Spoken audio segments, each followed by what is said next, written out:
Bonjour, vous tous qui nous suivez de partout dans le monde, je vous salue, je vous remercie d'être scotchés sur vos petits écrans, sur l'internet pour nous suivre. Aujourd'hui, nous allons parler d'un sujet très délicat. Voilà pourquoi j'ai invité pour vous un apologiste au nom de M. Joseph Kifungila Toumamba, avec qui nous allons développer le sujet qui implique et qui fait rage dans notre milieu, dans la société congolaise, en ce qui concerne nos vies quotidiennes, la politique et tout ce qui va avec.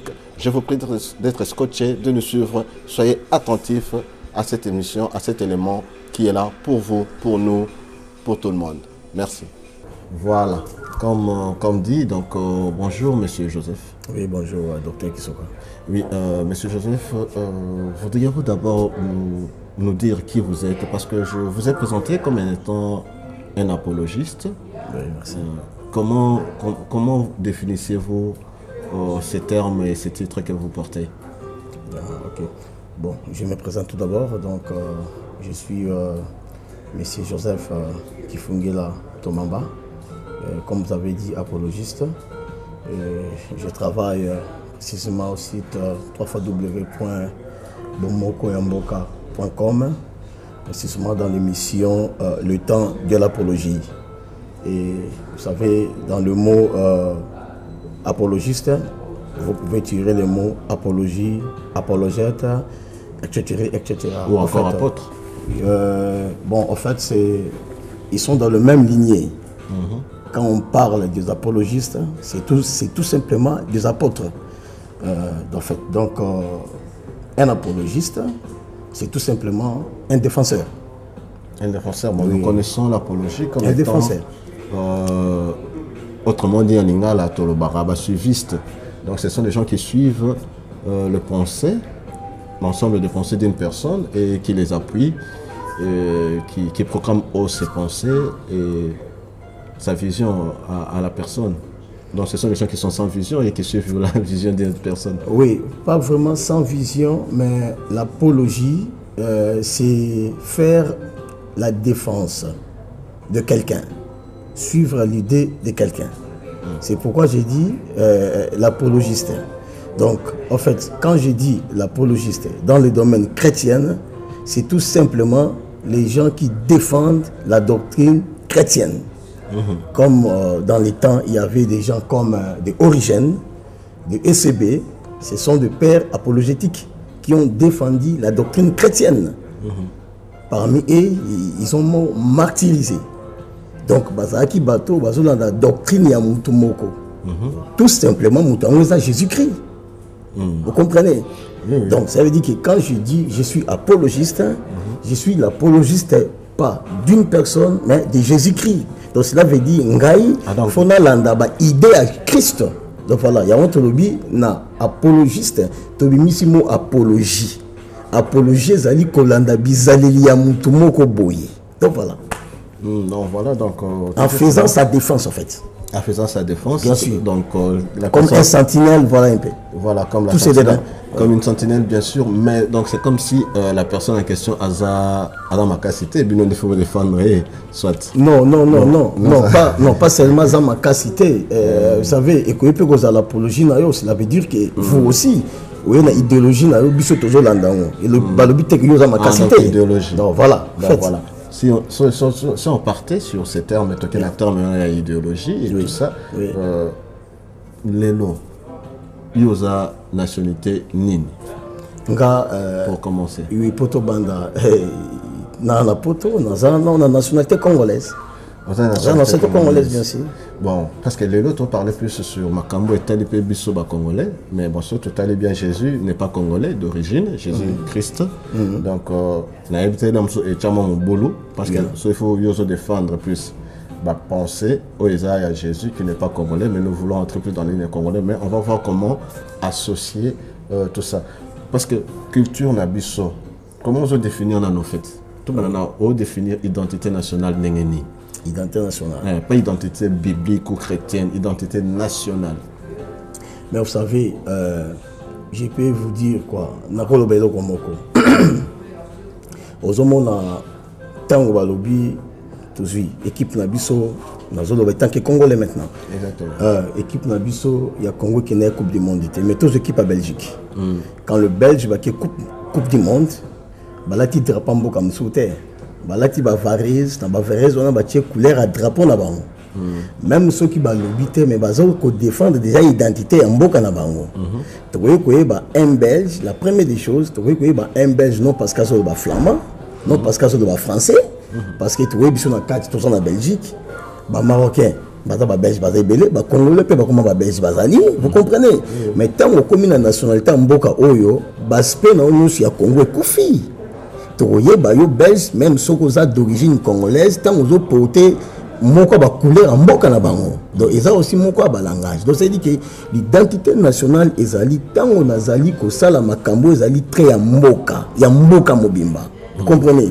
Ceux qui ont vendu dans le parlement, il y a des Belges. Si on comprend, excusez-moi d'interrompre, si on comprend, il faut définir l'identité dans le il faut que ça là, comme il y a des bandes, tout le définir l'identité dans le parce que ok plus dans le oyo, mais ça là, on voit ça en tant que nationaliste. Nous avons vraiment pour ça, on expliquer l'identité nationale.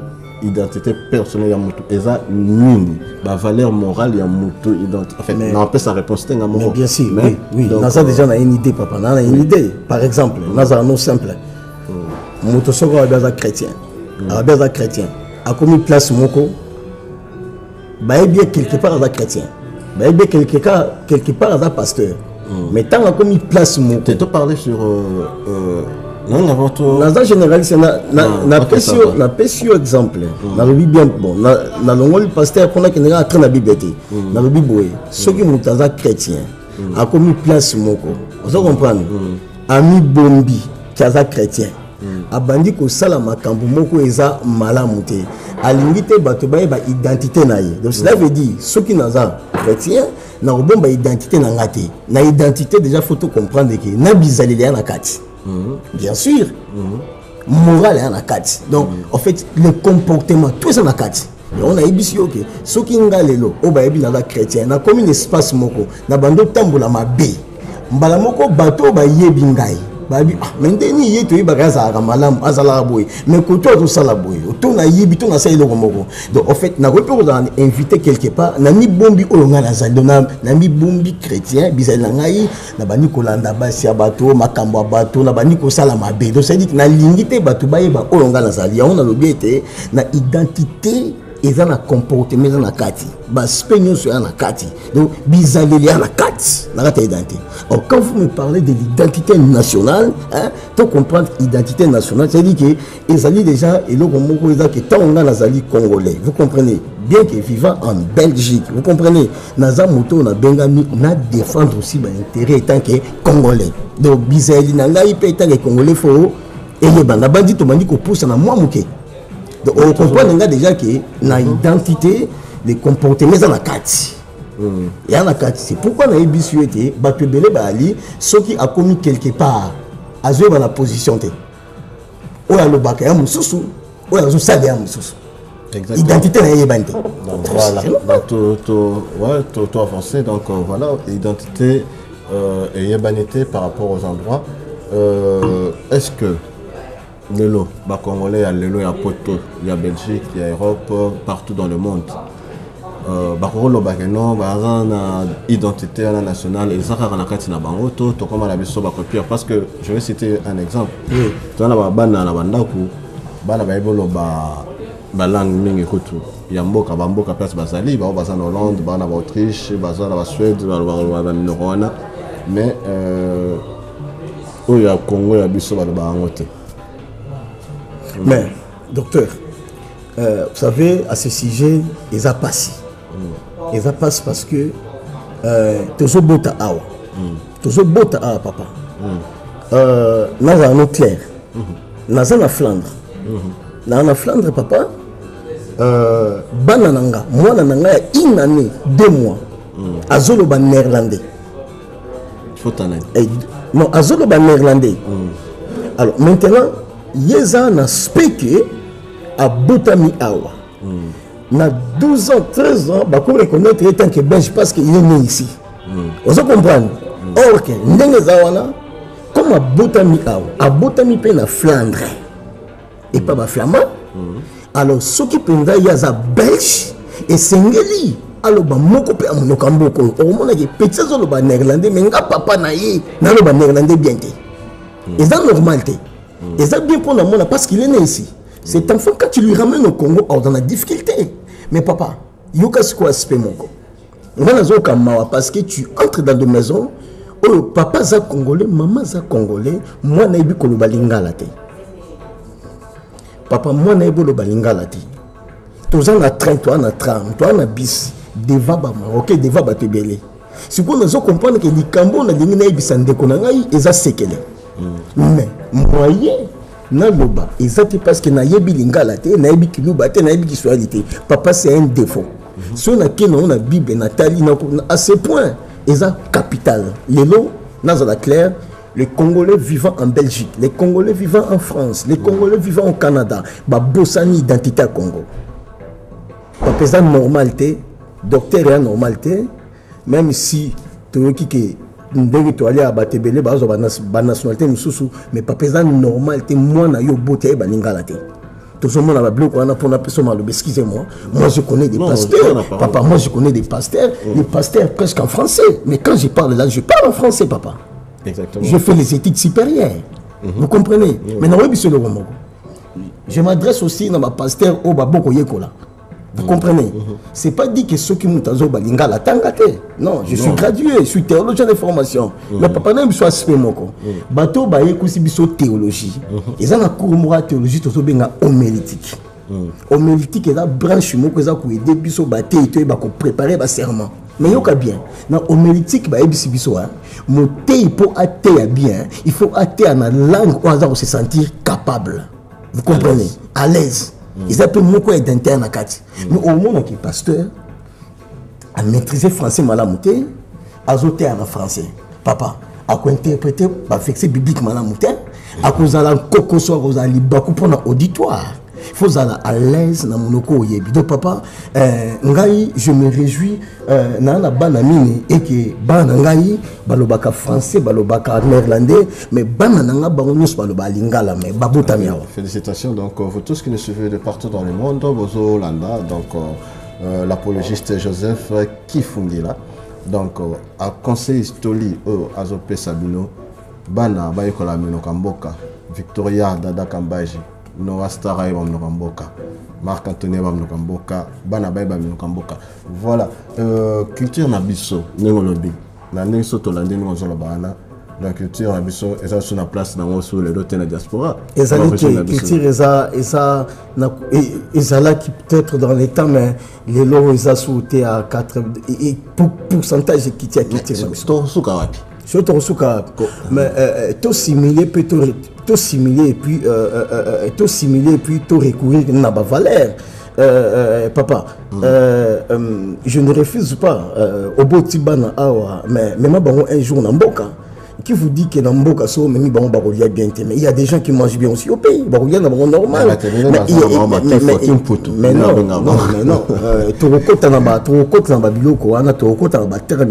Ce n'est pas problème. Et ça m'a bêté plutôt. Donc, ça dit que au Botibana, et que vous allez bien un jour au sein de tour dans Mboka. Tu vois, moi, il y a moi, Nangai Moko, à Botamaki, dans Congo, qui n'a agent des ans et demi. Aujourd'hui, il a 12 ans. Et moi, Nangaza, Soki, au IBC, Tala, ma commune, Moussou, moi, Nazobanga. Mais tant on a banni qu'on expliquer, moi, la réalité en Mboka, moi, la commune, qu'on comprendre. Ça veut dire, tous à la humble, tous recourir à la valeur, na biso, oye, baby, parce que, nazape moto oyo nazu grâce ya kotambola bamboka ebele papa na tambola bamboka ebele Afrique pe à poto donc ceux qui na bina bandoye biso ba culture mususu o comprendre était il y a certains peuples au bazako bomba ba culture na bango lelo na peso exemple moko na peso toujours prendre en verse a papa au monde ba juif était c'est tout monde au monde juif moi na ya 3 ans moi azadi na moi chapeau na ya muke papa bazo vanda na rata poto et loko moko ba juif ba limba baby ça te culture na bango Et vous savez, ici à Belgique, papa, mais bien sûr, quand le bateau est basangana, on a battu monsieur, papa, on a eu mata Ethiopia Airlines Kamingite, ils a avion, ils a financé par Abadjuf, na Américain, papa, ton matin na Abadjuf avion, mon côté na montable, mon quoi, hein, et si c'est un cas Abadjuf, ils ont aussi Abadjuf, ils ont modernisé, vous comprenez? Mais en parlant de l'Éthiopie, en Éthiopie, nous voyons directement la reine des sabbats, donc Zara Abadjuf, reine des sabbats, moi c'est à Moko, il y a Salomon, Babotaki, nation, les autres éthiopiens, il y en a des juifs, donc ils en ont et là, ils sont plus attachés aussi entre eux. Mais oui, mais n'a pas ce aspect pour nous faire comprendre que n'a pas ce aspect du finissant. Nous avons parlé, bon c'est vrai, bibliquement parlant, tout chrétien, après, tout chrétien, juif, on est dans un langage spirituel, on peut quand même le définir. Yesu alobi na bengi bango baya me baboyi kuya na ba o nyoso ba lingi na ba o nyoso ba yeba kumi ba na nzambe. Là c'est un autre aspect. Mais nous avons parlé de ba nzambe ba juif. Parce que la copie de monter aussi la Bible, hein, Jean, alobi je suis venu chez le sien. Parce que le problème, autre problème, excusez-moi de vous interrompre dans Nengana. Problème sur là tu parles sur Christ. Comment ça pensait dans la tête docteur parce que on a dit s'il faut pas docteur. C'est un homme fort, on a pensé dans la tête. Merci. Donc c'est ça. Donc par rapport à ça, parce que Nanga quand même tout côté à niveau tout touché Bible. Quand tu parlais de la culture oyo. Donc pensez de ça que bah comme dans Zambie, donc tu vas te retrouver dedans. Mais ma question était aussi sous question dans la catégorie ngaza nini eza oyo ke ba chrétien. Oui. Bah comment on plus la culture même physique. Il y a culture hébraïque. Il y a ba juif. Donc oyo eza ba valeur na biso. Morale africaine, il y a je m'explique. Moutou, c'est que non, Jésus est venu pour nous kabola papa na maman. Papa peut que c'est que les prières journal. Il y a quand même quelque chose que prière avec le nankolo. Jésus est aussi animi. Ayo kabola. Papa na maman. Papa na mwana. Oui. Donc yes koyo, amona suri parents peut que c'est que les prières. Papa a démon, avant de papa démon, tout maman, parce que prière fakende à désobéir. Yes, koyo, ba coutume yanda comme ça sur l'ensemble vers masangate, masala boye, babylon so que non sont moi c'est là les côtés yo sala boye, oyo ba juif ba sala oyo ça la culture na bango, parce que dans la Bible sur telle majorité il y a culture tu trouves la culture juif, mais ce que ba chrétien congolais, culture juif wana oya Bible et comme la culture congolais. D'autres monde a lien avec cette question. Je pense que en vous écoutant parler, on lui va fenêtre ébélé. On lui va fenêtre ébélé. Parce que là devant un apollo. On lui va fenêtre ébélé. Nazo va déjà mesure. On lui va fenêtre ébélé. Mais nazo ngato la thématique. Nazo ngato la thématique. Nazo ngato na thème na biso. Où est-ce mikilti? Nazo fait comprendre yo. C'est tribut qui est beaucoup d'aspect biblique. Aspect biblique. Et puis, Internet, nous devons comprendre l'engagement. Nous devons comprendre. Mais nous avons la allusion. Parce que comment les lobbies sont congolais, tu perds des cultures dans la biso. On a des biso dans le lobby. Entre autres, tu sais pas culture biblique. Mais oui, bien sûr, papa. Mon temps kosayote, mon kili nyonso, ils ont basé dans la Bible. Les leçons sont toujours perdre. Les leçons te perdre, papa. Les leçons qui toujours perdre parce que tout est Bible pembeni.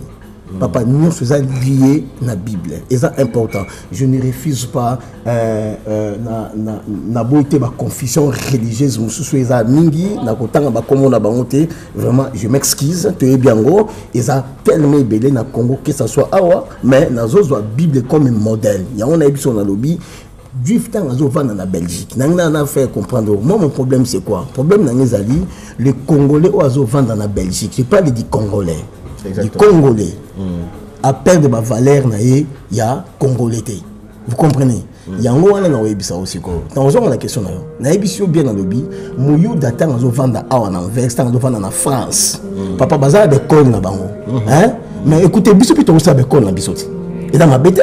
Papa, est-ce que mais docteur, s'il vous plaît, aujourd'hui, nous devons être sincères. Nous devons être sincères et si Katokoyi. Nous devons être sincères et si Katozoko Kate. Tant que la banque n'est pas congolais là. Congolais en bon non, mais écoutez, tant que les Congolais en bon mais Nathalie na média na moni ba milliardaire congolais. Na moni ba milliardaire congolais, ba millionnaire congolais. Ah, la banque congolaise, exact. Et si quand on a le docteur à côté, banque marocaine les ba marocain. Donc pour vous dire quoi, ba même pe culture na bango moko pe tikat na ba s'imposer quoi. Biso to za se poser tes docteurs. Vous comprenez? Donc souci na les plus même à ceux qui tozi ba nationalité, même à ceux qui tozo vendre na mboko, même à ceux qui tozo ba minoko na bango, mais to boss na ba valeur na bisoté. Mais écoutez, na meka et puis moi mke ko définir culture hein, parce que pour tous un peu sincère hein, papa, tel que balobi ensemble de formes acquises de comportements dans les sociétés humaines. Tant qu'on en Anvers, dans la Belgique, nous sommes devant une société. Exactement. C'est une société belge. Mais vivant dans cette société, et que bon sangaïté na boss na culture na ngai. Écoutez, n'attend nazo ba culture, nazo la tradition té. Vous comprenez? Parce que nous est-ce qu'il y a une différence entre la tradition et la culture? Ceux qui sont plus loin, na ko yebisouté tradition ça ka na kacha culture. Voilà. C'est comme quelque chose qui est inclus. C'est la base même de la culture, la tradition. Oui. Si je ne m'abuse. Naïbiso Komoko. Yesu azolia na ba yekoli. Ba pharisien ba mais comment ozolia na ba no ba sokoli mabokote. Yesu abi vous comprenez? Ils allaient qui moko ya ba comportement oyo ba yuda bazaki na ngwete ava ba lia fo ba sokola maboko. Mais bango tango ba ye ba munike ba na bango bazolia ba sokoli mabokote. Vous comprenez? Et ce n'est pas mauvais, mais Yesu père il n'a qu'à bouquer le kowana. Donc c'est que vie na biso basé na ba tradition té. Vie na biso basé na ba culture té. Mais yoka culture nous c'est ma bête. Culture nous c'est ma bête. Tradition nous c'est ma bête. Mais ça ma bête hein papa. Écoutez, les lots tout le monde en route. Tout ça na poto. Les autres on a poto. Na pèse exemple moko. Mariage bazo benga par exemple mariage tolobaka wa mariage edenga docteur mariage religieux. Non pas religieux. Non. Babenga ngo vraiment oui bien mon docteur terme de benga. Oza que non bokena commune cohabitation. Voilà. Mais papa. Cohabitation les gars. Ba koko na biso ba yekusi biso ndengwana te. Biso ba yekusi biso et puis on a défendre même l'évangile. Tant aux yeux, au côté d'un de comme si. Ce qu'on a un pasteur, ou informé pasteur nayo, oui c'est que non, on a mon qui gagne à ses pédicines. Ils allaient m'abêter, pardon docteur, excusez-moi. Après, au coup qui n'est pas ma parent, ou si ma parent, c'est alors que ceux qui ma parent va prouver ma ndimi, n'débougrou au candidat et que les appels va pas mourir. Mais tout commence par l'état, docteur. Mais le t'as la critique comme dans la potoire. Vous avez un de comme moi si vous avez cohabité na bin vous avez cohabité mais pour la mondele même cohabitation c'est un mariage pour la mondele même ceux qui usent na mukanda moko za mukanda vous avez cohabité papa va couper son mukanda est-ce que vous comprenez exactement ceci n'est pas dans mukanda ok c'est au but total mariage wana par rapport à mariage na biso africaine ndi batata ya biso ba yekusi biso papa ça pena bien té vous comprenez yo moka sosola. Parce que vous avez cohabité dans le monde. Et Zali, vous avez écouté na poto. Vous avez écouté na poto. Et puis tout le monde. Voilà, donc, chers amis internautes, tous qui nous suivent de partout dans le monde, l'apologiste Joseph Kifungila, entre autres, il y a un moment donc toujours développer ces sujets parce qu'il a plus la connaissance dans le domaine Oyo. Comme tu parlais sur culture, la diaspora, tout ça, je veux quand même qu'on touche point où il y a un combattant, phénomène combattant. Phénomène combattant, monsieur Joseph Kifungila. Ouais. Combattant, phénomène, on est à échec, tu réussite. Sur les échecs, il y a des réussites, il y a tout un peuple, il y a tout le monde. Oui, pourquoi on a ce qui? Pourquoi? On a ce qui parce que, docteur, on a ce qui parce que, j'ai cherché longuement ces sujets. Je vous l'offre. Merci. Papa, na simple. Dans le domaine de combat, nous avons échoué. C'est tout un peuple qui a échoué alors. Bien sûr, tu as échoué. Expliquez-vous. Oui, oui. Nabo était pour Nazala hypocrite. Nazala Mouto à l'époque, tant on va à marche, bandit, tout ça là qui va marcher. Pour Nazala hypocrite. Pour Nazala hypocrite, non, la vérité. Tout ça, il va marcher. Vous comprenez? Mais moi, je pense que le Congolais a une définition sur le mot démocratie. A une définition sur tout ça, poto, mais c'est comme si vous comprenez. Papa, ceux qui vont combattre baza awa. Mais écoutez, naouti qui chasse à Kalamingete. Excusez-moi, Ezakout na batu bazolo ba plus que biso. Narata king. Ah bon? Oui, bazali ba plus que biso. Ouais. Bazolo ba na domaine la démocratie plus que biso, mais bazo kangapé bangote. C'est parce que attaque bazolo ba la nanga bien docteur, naningi ba fidèle internaute va comprendre. Bien que bazolo ba, mais en même temps bazo respecter ba valeur. Vous comprenez? Papa, nous avons échoué, hein? Vous savez, pour la Nina Poto, ceux qui ont l'équipe dans les médias, aujourd'hui, si le Premier ministre, pourquoi au Kangaote? Parce que nous sommes en Europe. Au Kangaote parce que au touché vie privée n'a été. Au Kangaote parce que aux Akamoto, aux Akako critiquer l'idéologie, l'idée n'a été. Mais aux Akako Simba si sa personne n'a été. Et l'autre biso to kweli yangoana. To bandaka bien. Mais l'élo, combat est compliqué. Et puis, nazo kamawate sur la média au monde qui communément c'est un responsable à combat les lots na otanga pe ba comme na bangote moka otu ko dans l'hôpital Tchatumba ngala otanga ezaka Tchatumba te. Je vous parle d'un pasteur aussi, un bishop. Bishop Moko bishop moko na otanga comme on était par respect mais ba yebi ba comprendre ba yebi nga si ba comprendre ba ke ko tomber hôpital na ye et na zanga na pe na Bruxelles ata elong na ngai bien très bien vous comprenez mais les lots azolo bakeno soki atindaki to soki asongaki famille na yete et que mwana na ye akei na Congo et que soki bata famille na ye pe bakoki ko beta mwana na ye est-ce que soki ba beti mwana na ye eza malamu to eza mabe vous comprenez asali allusion ndenge batu baza ko beta batu awa ndenge batu baza ko finga batu awa papa démocratie eza ko finga te je veux être clair. Naza clair naza hypocrite te. Démocratie za ko finga te. Démocratie za ko tchola te. Mais en parlant et c'est ngeli biso to comprendre ba valeur ya on a l'obéité. Kombe bandaka bien mais lelo kombe za soute. C'est comme un athlète soka raté piste à départ ici. Introduction nous a déjà mabé. La solution c'est que dans le combat donc ba combattant va tikana bango to ba combattant va continuer vision le lo yo mona ya combat mona et comment est-ce que ça a espoir que combat est continué ba combattant va continuer coexister parce que tout le monde peut ba séparation tout à l'heure to yamba ko l'un des combattants maître Dona que je salue en passant pour notre développer long. Merci, je connais bien maître Dona. Donc voilà. Donc ba combattant c'est que combat et continuer et si là donc ils ont aussi sur la puissance mais papa combat écoutez comme nous avons échoué écoutez combat aussi la tête parce que même à Tasoki lobby président Moussou soyez par la grâce du Seigneur aïe combat aussi la tête papa en fait nous combattons aussi la tête en fait il y a une question à malamu donc en fait ceux qui te koloba c'est combat aussi la tête faut parce que c'est combattre yoka ceux qui te dit que combat aussi la tête ou bien pendant un mot simple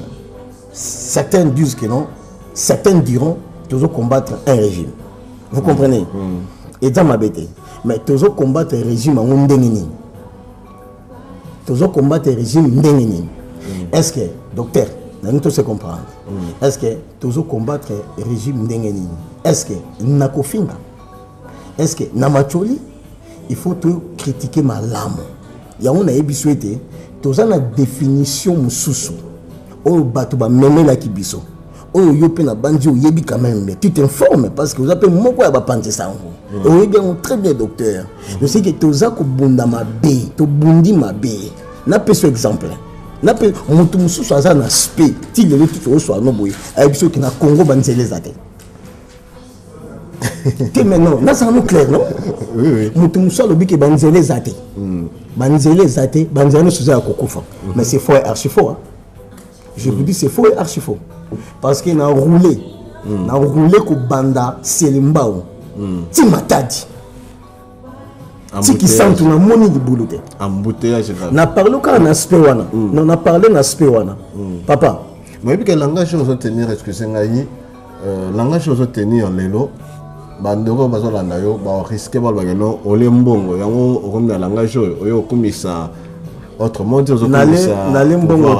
mbongo te na kenda Congo na kenda côté na kutana na moto te je suis bon voilà maintenant mon combat c'est quoi parce que je suis un défenseur de la doctrine même na mboka na ngala vandi même na mboka na ngala vandi na un problème na saint pasteur vous savez pourquoi parce qu'il y a des fois ba vérité monsieur eza ko bombama na ba ensemble na biso eza ko bombama un défenseur c'est quelqu'un qui parle la vérité. Un défenseur, c'est un sentinelle. Il y a un ébissi, ok. Docteur, Batoba n'a pas définition de soso. Pas si Ezali, Toboïté. Pas si Ezali, c'est bien, Toboïté. Mais tant que moto, yo yébissi moto. Yo tant docteur yébissi moto. Obi que non, na yébissi yo. Tozata na ntela mokote. Na yébissi nga na botami na bombo. Na botami na bombo. Nazala clair, naza des fois pas interlocuteur, naza des fois pas internaute. Je suis né à Kinshasa, na botami na commune na Bombo, batubabi balabala madimba, na entrée à Bombo secret. Batubabi benga bazali. Ça fait 30 ans biso to monara makadam na commune na biso te à part makadam et kufa ou babengi prince akala kota selembao. Frère 30 ans zélé zate. Mais na kamwe na zomi ma jeep na balabala tamaki na landu na moni makadam est relié 24 eti na shaba. Mon frère, si vous avez le but qui est les un peuple, frère, écoutez, Dieu est souverain, Dieu est vérité. Ceux qui ont réussi, tout temple la vérité. Le problème est ali, ceux qui ont commis ça. Tant que tu as tu as réussi, on a émission. Parmi les combattants, on a mais tu peux aller bon là-bas. Il y a un monde, mais papa, mais vous, tambola na micro, pas internet sur le kayango. Ezali, il y a un moment, certains d'eux va changer langage. Va changer langage. Et ça problème. Donc, je pense que tu comprendre l'aspect, il y a une émission dans les bossos qui pour Nanga. Pour Nanga, combat a échoué. Parce que l'introduction Zaki Mabe. L'introduction Zaki Mabe, le combat a échoué selon Monsieur Joseph Kifungila. Donc, chers internautes, nous sommes arrivés presque à la fin. Toromo, Célessa et tout ça. J'aimerais quand même que le langage est régna et ça a succès. Et ça est comme le même slogan Ingeta, Ingeta, Ingeta, Ingeta. Monsieur Joseph, Ingeta, comme il a dit que le combat a échoué et tout ça, Ingeta. Donc, Ingeta, c'est quoi? Et Betty Poto, Ingeta. C'est quoi ce langage Ingeta? Par rapport à notre économie, Ingeta. Papa, au cours de Mbisanga parce que Ngaza Moto n'a rapporté n'a pas sauté, n'a difficile dans certains milieux, n'a très difficile et puis n'a difficile mon frère. C'est un mot, c'est un slogan. Et puis nous retournons là, Ingeta la France, c'est trop bon. Amen. En fait, la connaissance dans la amen ainsi soit. To bongi sango soso. To lo bake oto nandimi. Bongo te. Nandimi. Donc nandimi. Nandimi pe ekozala bongo. Pe ekozala bongo. Papa, je vais aider na limite to sungama. Na limite to sungama. Na ebiete motoza éternel azate. Motoza éternel azate. Mais aspect to lo lenge. Tokoyi kozwa ndenge na oka ndeko moko alobi te alandi ndeko moko a comprendre que bazu bat na otage. Papa, tokanga tozwa donc tokanga peuple na otage te. Tokanga te population moko tokanga on a liboke tolobi kaka oyo biso to lingi non. Frère, là je dis carrément non. Ingeta eza susu ingeta te selon Papa Joseph Kifungila. Je peux m'expliquer, oui. Donc, oui, bon, on s'expliquait déjà clairement. Hein. On s'expliquait donc, clairement. Tout quand peuple Moroté expliquer ma oyo moni en Afrique. Oui. Expliquer tout ça, ça dit tout, ça dit beaucoup. Donc voilà, moi je m'en vais te remercier, on appelle ça merci. Merci docteur qui sont là. Merci donc d'avoir répondu à l'invitation d'Angaï et merci à vous chers internautes, vous tous qui nous suivez de partout dans le monde. Merci aux amis de Bomoko Yamboka. Merci aux amis de Bomoko Yamboka et tout ça. Et à toute ma famille Congo Yassika 1.com, je vous embrasse. Merci et à très bientôt. Merci.